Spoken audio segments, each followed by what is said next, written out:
आतंकवाद को हमने बड़ा करीबी से देखा है। 14 बार हमने तो मैंने सहे हैं अपने शरीर के अंदर, पूरे शरीर में लोहा है, प्लेट्स है, बम्बों और गोलियों से। मैंने कभी सोचा नहीं था कि आतंकवाद कभी समाप्त होगा, और वो भी कश्मीर का आतंकवाद, जहां जवानों के ऊपर रोज पत्थर फेंके जाते थे, जब हिंदू मुसलमान सिख ईसाइयों के तिरंगे झंडे को पैरों में रोता जाता था, जब जवानों पे गोलियां चलती थी, जब जवानों की बॉडियां कट कट के उनके घरों में, हर गांव में, पूरे देश में आती थी,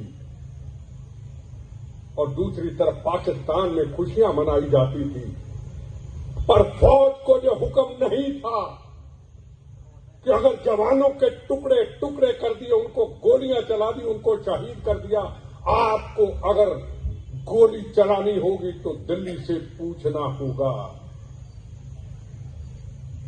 आपने मनोहर पर्रिकर जी को दिल्ली भेजा, नरेंद्र मोदी जी ने फ्री हैंड दिया, और मनोहर पर्रिकर जी ने पूरी फौज को फ्री हैंड दे दिया कि दिल्ली से कोई नहीं पूछेगा, एक गोली चलेगी, 100 गोली का जवाब दिया जाएगा। और जवाब दिया। हिंदुस्तान जंग नहीं चाहता। हिंदुस्तान के प्रधानमंत्री नरेंद्र मोदी जी जब प्राइम मिनिस्टर बने, हमने कभी नहीं सोचा था कि दुबई के बाद वो नवाज शरीफ को मिलने पाकिस्तान में जाएंगे और जिंदा वापस आएंगे।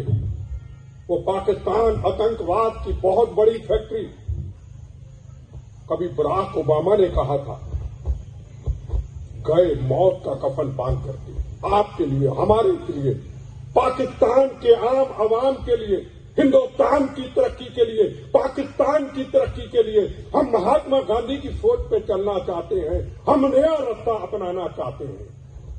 हम जंग नहीं चाहते। पाकिस्तान में गए, जिंदा शहीद की तरह वापस आए, और क्या किया पाकिस्तान ने?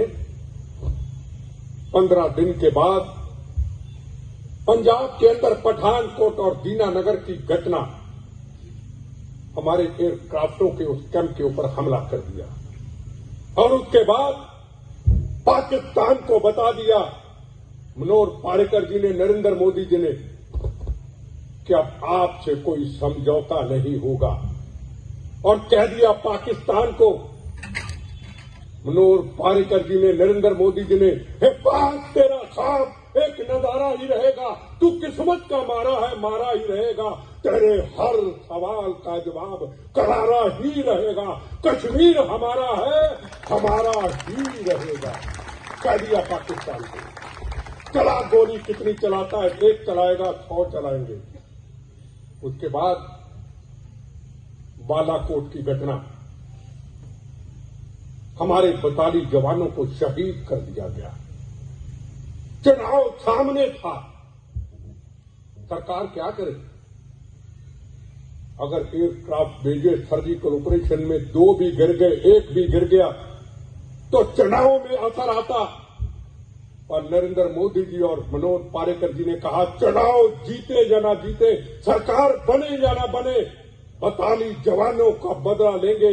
बालाकोट में घुस करके वो सर्जिकल ऑपरेशन किया। 500 के करीब वो आतंकवादी जो हिंदुस्तान के अंदर, चाहे पंजाब हो, चाहे दिल्ली हो, चाहे गोवा हो, पूरे हिंदुस्तान में दहशत फैलाना चाहते थे, उसको खत्म करके, सवा करके, जिंदा शहीद की तरह 15 मिनट में जवान वापस आए। ये आपके ब्लेसिंग से हुआ।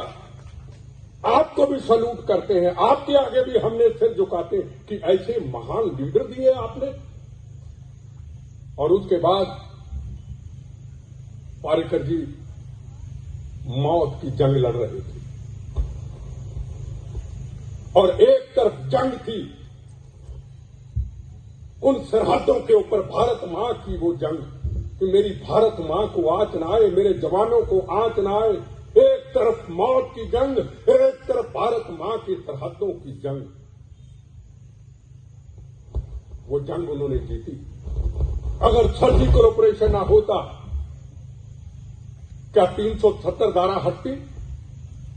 370 धारा 75 साल की कैंसर की बीमारी को जहां हजारों जवानों की शहादत हुई, हजारों बहनों के सुहाग उजड़ गए, हजारों बच्चे यतीम हो गए,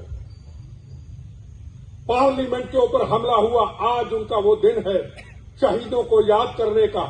26/11 की घटना हुई, पूरे देश के अंदर आतंकवाद था, रोज सुना करते थे। आज आप दिवाली के दिनों में दिल्ली ब्लास्ट हुए,